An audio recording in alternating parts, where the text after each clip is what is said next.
Look, I absolutely applaud the Prime Minister for saying this. That's what we've inherited. Not just an economic black hole, a societal black hole. And that's why we have to take action and do things differently. And part of that is being honest with people.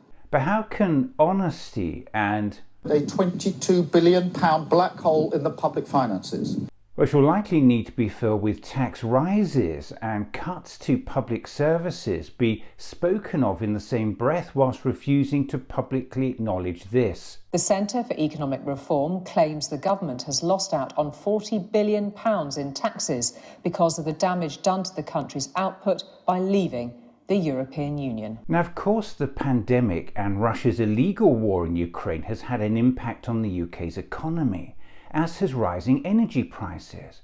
But Bloomberg has calculated that Brexit, which has been entirely self-inflicted, is costing the UK £100 billion a year in lost output.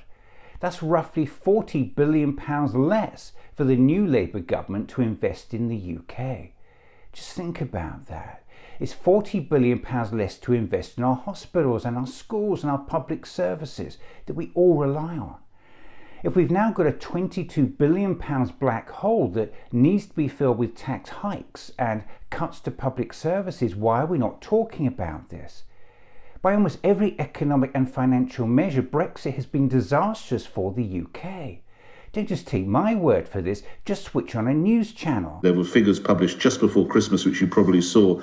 Brexit has cost the government £40 billion a year in lost tax revenue. What, as a very leading businessman, what has the impact of Brexit been on business generally in the UK? It's been catastrophic. Now, businesses say they feel like they're banging their heads against a brick wall over improving trade with the European Union. That's according to the British Chambers of Commerce, which says its members are still struggling with the UK's post-Brexit trading arrangements. How much stronger would the economy be if we'd stayed in the EU? We think that in the long run, it reduces our overall output by around 4% compared to had we remained in the EU. How would you describe 4% though? Would that be the equivalent of another conflict or a smaller pandemic? It's a shock to the UK economy of the order of magnitude of the sorts of other shocks that we've seen from the pandemic, from the energy crisis. Those have also had percentage point impacts on the level of output in 5-10 years' time.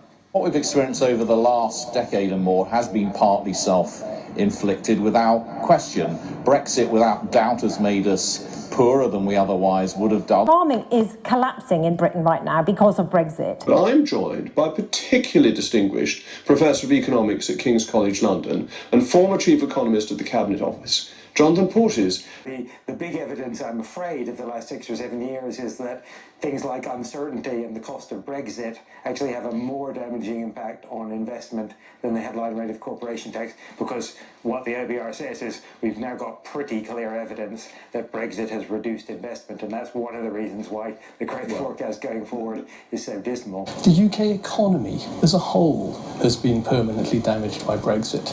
It's reduced the economy's potential output significantly, eroded business investment.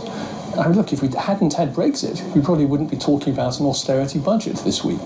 The need for tax rises, spending cuts wouldn't be there if Brexit hadn't reduced the economy's potential output so much. What I do think is we haven't actually benefited from Brexit economically. The last couple of minutes together, there are benefits to be had from Brexit, are there, Lord Spence? Yes, many. Outline some that we need to explore. Well, now. why don't, for example, financial services? One of them, which again will of course not poll well, is would you take away the cap on bankers' bonuses? How much longer can politicians deliberately avoid the negative impact of Brexit in their list of things which have battered and continue to batter the UK economy? The OBR, that's the Office for Budget Responsibility, says Brexit will reduce the UK's potential GDP by 4% in the long run by lowering the trade intensity of the economy. Goldman Sachs puts it at 5%, and the National Institute of Economic and Social Research calculates it at up to 6%. These analyses chime with that of the Bank of England by showing that a long-term squeeze on the country's economic potential from Brexit is playing out as they'd feared. And just a month before the general election was called, things got even worse. 8 years after the Brexit vote, cheques that have already been delayed 5 times finally arrive at the UK border. From today, European food and plant imports considered at risk of carrying disease will face inspection.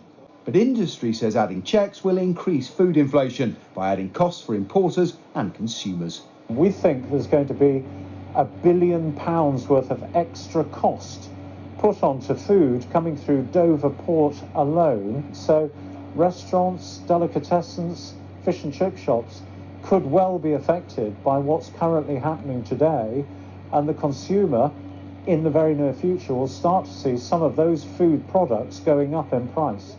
When Britain was in the EU, food and the people who made it could move freely into the UK, but a hard Brexit means friction at the border. A wide variety of foods, including cheese, cured meat, will now face inspection, adding cost, delay and bureaucracy. Now the Prime Minister has said this. I said before the election, and I say it again really clearly today, growth, and frankly by that I do mean wealth creation, is the number one priority of this Labour government. But until we have an honest and open discussion about the negative impact of Brexit and take steps to remedy it, Britain's growth, productivity and living standards will continue to be weighed down by the structural handicap of Brexit. UK business is now being crucified by the additional red tape and extra costs created by Brexit. And if all that isn't bad enough, the Resolution Foundation has cited the economic effects of Brexit as one of the factors which have acted to suppress wage growth. If the Prime Minister is serious about honesty in politics, we now need to have a proper grown-up discussion about all of this. We have to look again at the frictions and trade barriers Brexit has created. And we need to do it urgently for all the small and medium-sized companies that are the backbone of British business.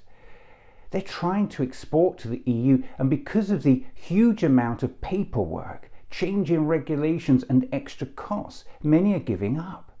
Every week we're losing growth and trade with the EU, and that just can't go on.